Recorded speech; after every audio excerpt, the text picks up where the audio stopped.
Hello दोस्तों, केना छी सब? अहाँ सबके स्वागत करै छी एक नया ब्लॉग में। तो चलो आई के ब्लॉग में अहाँ सबके देखाबऽ जा रहल छी बोरा से चटाई बनाबऽ के एकदम आसान तरीका और देसी तरीका, और बिना सिलाई मशीन के हाथ से चटाई बन जेतै। तो देखियो एते बोरा सबके तैयार कऽ के राखि लेलिए। 10-11 गो बोरा छै। खाद वाला भेल, सुधा दाना, चूड़ा, ई सबके बोरा सब छै, चावल वावल के। तेकरा सबके राखि लेलिए। अब धागा में मतलब अथी में की कहै छै, सुइया में धागा पैसा लेब। धागा नहीं लेब, बोरा के जे ने ऊपर में सियल रहे छै ओकरे छोड़ा लेबै ना। ओ प्लास्टिक के रहे छै, ओ नीक रहत। उहे निकाल के उहे सी लेब। देखियो बोरा के जे सियल रहे छै ने, ब्लेड से काट के निकालै छै ना, एगो घिंचै छै सब घिंचा जाइ छै। तो ओ वाला निकाल लेब, उहे से सियब। ओ प्लास्टिक रहे छै, बढ़िया रहे छै।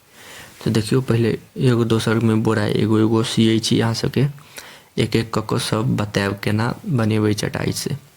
अखन ठंडा बड़ बढ़ि गेलै है, तो ठंडा में ओइ चटाई में रौदा में बैसऽ में बड़ मजा आयत। रौदा में बैसऽ लेल चटाई बना रहल छी। रौदा में बैस कऽ सुतू, पड़ू, जे करऽ के करू। तो देखियो ओ जे दूगो बोरा सी रहल छलिए से एक लॉट में एक कंप्लीट भऽ गेलै। एकरा देखाबै छी। देखियो एते लंबा बोरा दूगो के सिलिए तऽ एते लंबा छै। एहन 4 गो बना लेबै टोटल। देखियो एहन एते जे छै, एहने 4 गो पीस बना लेबै। पहले 4 गो पीस बना लेब। देखियो इमहर फाटल छलै तऽ एकरा पहले काटि कऽ हटा देलिए। जे सब फाटल हैत तऽ काटि कऽ हटा लेब। किछु पसारहो वसारऽ में सुविधा रहै छै। जहाँके अगर किछु अन्न वन्न सब रौदा में सुखाबऽ के यऽ तऽ ओहो ले काज करत। रौदा में बैस कऽ पढ़ऽ के यऽ सेहो काज करत। एगो पटिये बनि जाइ छै।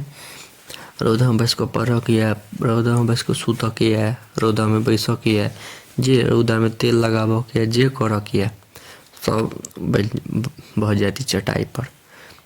हाथ से बना के देखा देब। हमर मम्मी हाथे से बना लै छै बिना सिलाई मशीन के। तो देखियो इम्हर से अपन मुँह मिला लेब दुनू के, बढ़िया से एकरा सी लेब। जेहन देखेलहुँ हन लंबा 4 गो सी लेब। तो देखियो एकरो दुनू के जोड़ के एकरो सी लेबै बढ़िया से। देखियो एना मुँह से मुँह मिला लेब, ठीक छै। एहि हिसाब से अपन सी लेब। देखियो केना सियै छियै से। अहाँ सबके तऽ अबिते हैत ओना सियऽ, लेकिन नहीं अबैत हैत तैयो देख लिअ। एहि हिसाब से सी लेब बिना सिलाई मशीन के।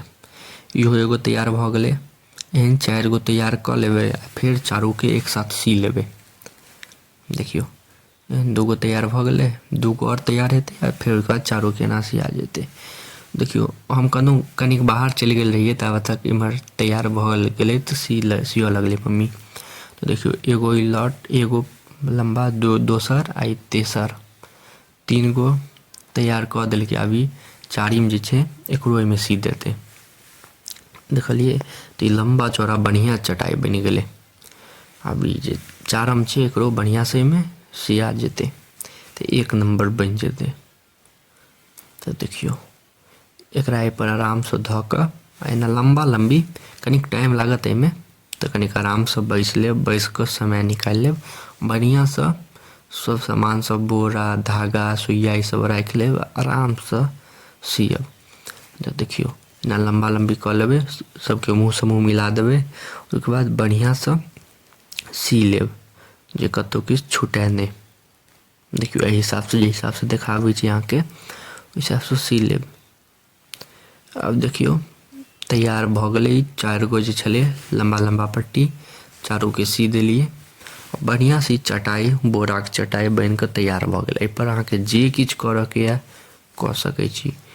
अन्न सुखाबऽ के यऽ, अपन देह के रौदा में सुखाबऽ के यऽ, सुतऽ के यऽ, पढ़ऽ के यऽ रौदा में। अखन ठंडा के मौसम छै ना, तऽ चटाई के बड़ काज आयत।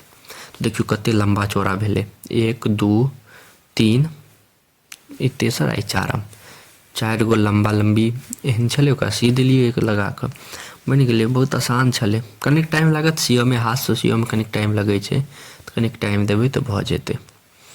तऽ देखलिए अहाँ सबके केहन लागल जरूर बतायब। अहाँ सब घर पे एक बेर जरूर ट्राई करब हाथ से चटाई बनाबऽ के। बिना सिलाई मशीन के। अहाँ से कते देर तक देखऽ के लिए धन्यवाद।